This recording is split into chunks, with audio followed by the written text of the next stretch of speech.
Hello and good morning every one.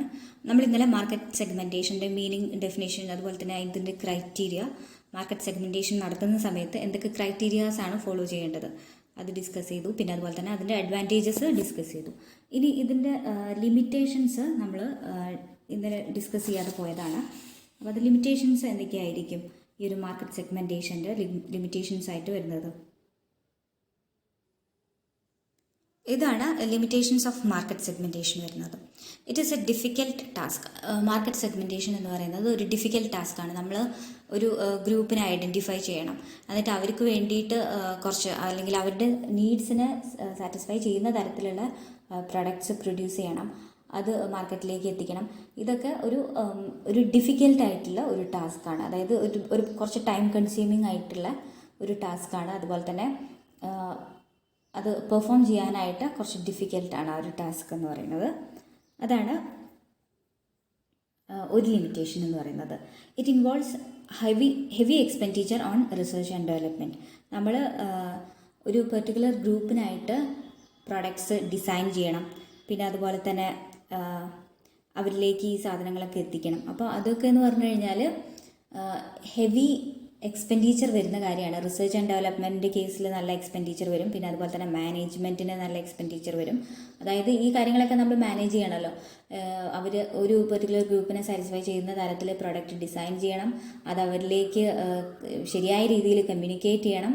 അപ്പോൾ ഇതിനെയൊക്കെ നന്നായിട്ട് പ്ലാൻ ചെയ്യാനും കൺട്രോൾ ചെയ്യാനും ഒക്കെ ആയിട്ട്, അതായത് ഇതിൻ്റെ മാനേജ്മെൻറ്റ് ശരിയായ രീതിയിൽ നടത്താനായിട്ടും ഒക്കെ നല്ല എക്സ്പെൻഡിച്ചർ വരും. അതുപോലെ തന്നെ ഇതിൽ റിസർച്ച് ആൻഡ് ഡെവലപ്മെൻറ്റ് നടത്താനായിട്ടും എക്സ്പെൻഡിച്ചർ വരും. അതാണ് മറ്റ് രണ്ട് ലിമിറ്റേഷൻസ് എന്ന് പറയുന്നത്. പിന്നെ the firm may not be able to enjoy the economies of scale എന്നുള്ളതാണ് വേറൊരു ലിമിറ്റേഷൻ. എക്കോണമീസ് ഓഫ് സ്കെയിൽ ഉണ്ടാകുന്നത് ബൾക്ക് പ്രൊഡക്ഷൻ നടത്തുന്ന സമയത്താണ്. ഇപ്പോൾ നമ്മൾ ഒരു മാർക്കറ്റിലെ ഒരു പെർട്ടിക്കുലർ കാറ്റഗറീനെ മാത്രം ഫോക്കസ് ചെയ്യുന്ന സമയത്ത് നമ്മുടെ പ്രൊഡക്ഷൻ എന്ന് പറയുന്നത് എന്തായിരിക്കും? ചുരുങ്ങുകയാണ് ചെയ്യുന്നത്, കോൺട്രാക്റ്റ് ആവുകയാണ് ചെയ്യുന്നത്. അപ്പോൾ ആ ഒരു സമയത്ത് നമുക്ക് എക്കോണമീസ് ഓഫ് സ്കെയിൽ എൻജോയ് ചെയ്യാനായിട്ട് പറ്റുന്നില്ല എന്നുള്ളതാണ് ഒരു ലിമിറ്റേഷൻ. ഇപ്പോൾ ഇക്കോണമീസ് ഓഫ് സ്കെയിൽ ഉണ്ടാകുന്നത് എങ്ങനെയാണെന്ന് വെച്ചാൽ, നമ്മൾ ബൾക്കായിട്ട് പ്രൊഡക്ഷൻ നടത്തണമെങ്കിൽ നമ്മൾ ബൾക്കായിട്ട് റോ മെറ്റീരിയൽസ് പർച്ചേസ് ചെയ്യും. അതുപോലെ തന്നെ മെഷീൻ എന്ന് പറയുന്നത് അതിൻ്റെ ഒപ്റ്റിമം ലെവലിൽ നമുക്ക് വർക്ക് ചെയ്യിക്കാനായിട്ട് സാധിക്കും. മെഷീനിൽ നമ്മൾ എന്താ പറയുക, മെഷീൻ നമ്മൾ ഉപയോഗിക്കാതെ അവിടെ നിർത്തുന്നില്ല, അതെപ്പോഴും വർക്കിംഗ് ആയിരിക്കും. പിന്നെ അതുപോലെ തന്നെ പവറിലേക്ക് മറ്റ് റിസോഴ്സസ് ഒക്കെ നമ്മൾ ഒപ്റ്റിമം ലെവലിൽ യൂട്ടിലൈസ് ചെയ്തിട്ടാണ് മാക്സിമം പ്രൊഡക്ഷൻ അച്ചീവ് ചെയ്യുന്നത്. അപ്പോൾ ആ ഒരു മാക്സിമം പ്രൊഡക്ഷനിൽ നമുക്ക് ഒരുപാട് നേട്ടങ്ങൾ അല്ലെങ്കിൽ പൈസ നമുക്ക് ഒരുപാട് ലാഭിക്കാനായിട്ട് സാധിക്കും. അപ്പോൾ ബൾക്കായിട്ട് റോ മെറ്റീരിയൽസ് പർച്ചേസ് ചെയ്യുക എന്ന് പറയുമ്പോൾ തന്നെ നമുക്ക് അവിടെ ഒരു ക്യാഷ് അല്ലെങ്കിൽ ട്രേഡ് ഡിസ്കൗണ്ട് അവിടെ കിട്ടാനുള്ള സാധ്യത ഉണ്ട്. പിന്നെ അതുപോലെ തന്നെ മെഷീൻ മാക്സിമം ലെവലിൽ വർക്ക് ചെയ്യിക്കുക എന്ന് പറഞ്ഞു കഴിഞ്ഞാൽ മാക്സിമം ഔട്ട്പുട്ട് നമുക്ക് ആ മെഷീനിൽ എടുക്കാനായിട്ട് സാധിക്കുന്നുണ്ട്. അങ്ങനെ പല റിസോഴ്സസിൽ നിന്ന് ഒപ്റ്റിമം ലെവലിൽ നമുക്ക് അവരുടെ ഒരു കപ്പാസിറ്റി യൂട്ടിലൈസ് ചെയ്ത് നമുക്ക് എക്കോണമീസ് ഓഫ് സ്കെയിൽ എൻജോയ് ചെയ്യാനായിട്ട് പറ്റും ഇഫ് നമ്മൾ മാസമായിട്ടാണ് പ്രൊഡക്ഷൻ നടത്തുന്നതെങ്കിൽ. പക്ഷേ നമ്മളൊരു സെഗ്മെൻറ്റിനെ മാത്രം കോൺസെൻട്രേറ്റ് ചെയ്ത് അവരുടെ നീഡ്സിന് മാത്രം സാറ്റിസ്ഫൈ ചെയ്യുന്ന തരത്തിൽ പ്രൊഡക്ട്സ് പ്രൊഡ്യൂസ് ചെയ്യുന്ന സമയത്ത് അതിൽ നമുക്ക് എക്കോണമീസ് ഓഫ് സ്കെയിൽ എന്ന് പറയുന്ന ഒരു അഡ്വാൻറ്റേജ് അവിടെ നഷ്ടപ്പെട്ടു പോവുകയാണ്. അപ്പോൾ ഈ കാരണം ഇങ്ങനെ ഒരു പെർട്ടിക്കുലർ ഗ്രൂപ്പിനെ മാത്രം ഫോക്കസ് ചെയ്യുന്ന സമയത്ത് ഈ എക്കോണമീസ് ഓഫ് സ്കെയിൽ നഷ്ടപ്പെട്ടു പോകുന്നതിനൊപ്പം തന്നെ ഈ കോസ്റ്റുകൾ അധികമായിട്ട് ഇൻകർ ആവുകയും ചെയ്യുന്നുണ്ട്. അതാണ് പറഞ്ഞത് നമ്മൾ ലിമിറ്റേഷൻസ്.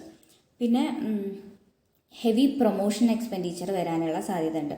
കാരണം നമ്മൾ ഒരു പെർട്ടിക്കുലർ സെഗ്മെൻറ്റിന് അല്ലെങ്കിൽ ഡിഫറെൻറ്റ് സെഗ്മെൻറ്റ്സിനും കോൺസെൻട്രേറ്റ് ചെയ്തിട്ട് പ്രൊമോഷൻ സ്ട്രാറ്റജീസ് ഫോർമുലേറ്റ് ചെയ്യേണ്ടതായിട്ടുണ്ട്. അപ്പോൾ അത് ഹെവി പ്രൊമോഷൻ എക്സ്പെൻഡിച്ചറിലേക്കും നയിക്കും. അപ്പോൾ അതൊക്കെയാണ് ലിമിറ്റേഷൻസ് എന്ന് പറയുന്നത്. ഇനി നമുക്ക് ഈ മാർക്കറ്റ് സെഗ്മെൻറ്റേഷൻ്റെ പ്രോസസ്സ് എങ്ങനെയാണ് എന്ന് നോക്കാം. പ്രോസസ്സ് എന്ന് പറഞ്ഞാൽ അറിയാലോ, സ്റ്റെപ്പ് ബൈ സ്റ്റെപ്പ് ആയിട്ടുള്ള അതിൻ്റെ ആ ഒരു പ്രൊസീജിയറിനെയാണ് നമ്മൾ പ്രോസസ്സ് എന്ന് പറയുന്നത്. ആദ്യം നമ്മൾ ചെയ്യുന്നത് എന്താണ്? Establishing overall strategy or objective. ഒരു ഓവറോൾ ഒബ്ജക്റ്റീവ് സെറ്റ് ചെയ്യുക എന്നുള്ളതാണ് ആദ്യത്തെ പ്രോസസ്സ് അല്ലെങ്കിൽ ആദ്യത്തെ സ്റ്റെപ്പ്. പിന്നെ decide the basis for segmentation എന്നുള്ളതാണ് രണ്ടാമത്തെ സ്റ്റെപ്പ്. അതായത് എന്തിൻ്റെ ബേസിസിലാണ് സെഗ്മെൻറ്റേഷൻ നടത്തേണ്ടത്? അതായത് ഏജിൻ്റെ ബേസിസിലാണോ, ഇൻകത്തിൻ്റെ ബേസിസിലാണോ, അല്ലെങ്കിൽ ജെൻഡറിൻ്റെ ബേസിസിലാണോ, എങ്ങനെയാണ് സെഗ്മെൻറ്റേഷൻ നടത്തേണ്ടത് എന്നുള്ളത് ഡിസൈഡ് ചെയ്യുന്നതാണ് രണ്ടാമത്തെ സ്റ്റെപ്പ്. പിന്നെ സെലക്ട് സെഗ്മെൻറ്റേഷൻ വാരിയബിൾ എന്നുള്ളതാണ് മൂന്നാമത്തെ സ്റ്റെപ്പായിട്ട് വരുന്നത്. അതായത് സെഗ്മെൻറ്റേഷൻ നടത്തേണ്ട വാരിയബിൾ നമ്മൾ ഡിസൈഡ് ചെയ്യുക അല്ലെങ്കിൽ സെലക്ട് ചെയ്യുക. നാലാമത്തേതായിട്ട് വരുന്നത് പ്രൊഫൈൽ ദി സെഗ്മെൻറ്റ് എന്നുള്ളതാണ്. അതായത് നമ്മൾ ഏത് വാരിയബിൾ ആണോ സെഗ്മെൻറ്റേഷൻ നടത്താനായിട്ട് ഉദ്ദേശിച്ചിട്ടുള്ളത് അതിനെല്ലാം ഒരു രൂപരേഖയ്ക്കുള്ളിലാക്കുക എന്നുള്ളതാണ് പ്രൊഫൈൽ ദി സെഗ്മെൻറ്റ് കൊണ്ട് ഉദ്ദേശിക്കുന്നത്, അല്ലെങ്കിൽ പ്രൊഫൈലിംഗ് എന്ന് പറയുന്നത്. അതിനെ ഒരു സ്ട്രക്ചേർഡ് ഇതിൻ്റെ ഉള്ളിലാക്കി നിർത്തുക. ഇവാലുവേറ്റ് സെഗ്മെൻറ്റ് അട്രാക്റ്റീവ്നെസ്, എന്നിട്ട് നമ്മൾ ആ സെഗ്മെൻറ്റിൻ്റെ അട്രാക്റ്റീവ്നെസ് എന്തൊക്കെയാണ് എന്നുള്ളത് ചെക്ക് ചെയ്യുക. ഇപ്പോൾ കിഡ്സ് മാത്രമുള്ള ഒരു സെഗ്മെൻ്റ് ആണെങ്കിൽ അവർ കൂടുതലായിട്ട് എന്തിലാണ് ശ്രദ്ധിക്കുന്നത്? ഇപ്പോൾ കിഡ്സ് കൂടുതലായിട്ട് എന്താണ് ഫോക്കസ് ചെയ്യുക? അതിന് ഒരു പ്രൊഡക്റ്റിൻ്റെ ഡിസൈന് അല്ലെങ്കിൽ അതിലുണ്ടാവുന്ന മറ്റ് അഡ്വാൻറ്റേജസ് ആണ്. ബേസിക്കായിട്ട് അതിന് വേണ്ട ഫണ്ടമെൻ്റൽ അഡ്വാൻറ്റേജസ് അല്ല, അവർ നോക്കുന്നത് എക്സ്ട്രാ അഡ്വാൻറ്റേജസ് ആണ് അതിൽ നോക്കുന്നത്, കിഡ്സ് പറയുന്ന കാറ്റഗറി. അപ്പോൾ ആ സെഗ്മെൻറ്റിനെ സംബന്ധിച്ചിടത്തോളം അതാണ് ആ ഒരു സെഗ്മെൻറ്റിൻ്റെ അട്രാക്റ്റീവ്നെസ് എന്ന് പറയുന്നത്. അവർക്ക് കുറച്ചുകൂടി ഡിസൈനിൽ ശ്രദ്ധിച്ചു കഴിഞ്ഞാൽ നമ്മളുടെ മാർക്കറ്റിംഗ് സ്ട്രാറ്റജി സക്സസ്ഫുൾ ആവും. അപ്പോൾ ആ സെഗ്മെൻറ്റിൻ്റെ അട്രാക്റ്റീവ്നെസ് അല്ലെങ്കിൽ പോസിറ്റീവ് സൈഡ്സ് എന്തൊക്കെയാണ് എന്നുള്ളത് നോക്കുക. പിന്നെ ഒരു സെഗ്മെൻറ്റ് സെലക്ട് ചെയ്യുക. നമുക്ക് ഒരുപാട് സെഗ്മെൻറ്റ്സ് അവൈലബിൾ ആയിട്ടുള്ളതിൽ നിന്ന് ഏത് സെഗ്മെൻറ്റിനാണോ ഏറ്റവും കൂടുതൽ അട്രാക്റ്റീവ് ആയിട്ടുള്ളത് അത് സെലക്ട് ചെയ്യുക എന്നുള്ളതാണ് ലാസ്റ്റത്തെ സ്റ്റെപ്പ് വരുന്നത്. ഈ പ്രോസസ്സ് തന്നെ നമുക്ക് മറ്റ് രീതിയിൽ പഠിക്കാനായിട്ട് അതാണ് കുറച്ചുകൂടി എളുപ്പം. ഇത് നമുക്ക് ഇതിലുള്ളത് ഞാൻ പറഞ്ഞതാണ്, ആ ഒരു പ്രോസസ്സ് നമ്മൾ ഡിസ്കസ് ചെയ്യാം. ഇതാണ് മാർക്കറ്റ് സെഗ്മെൻറ്റേഷൻ്റെ പ്രൊസീജിയർ എന്ന് പറഞ്ഞിട്ട് നമുക്ക് പഠിക്കാനായിട്ട് കുറച്ചുകൂടി ഈസി ആയിട്ടുള്ളത്. ഇതാണ് നമ്മൾ ഒന്നുകൂടി ഫോക്കസ് ചെയ്ത് പഠിക്കുന്നത് നല്ലത്.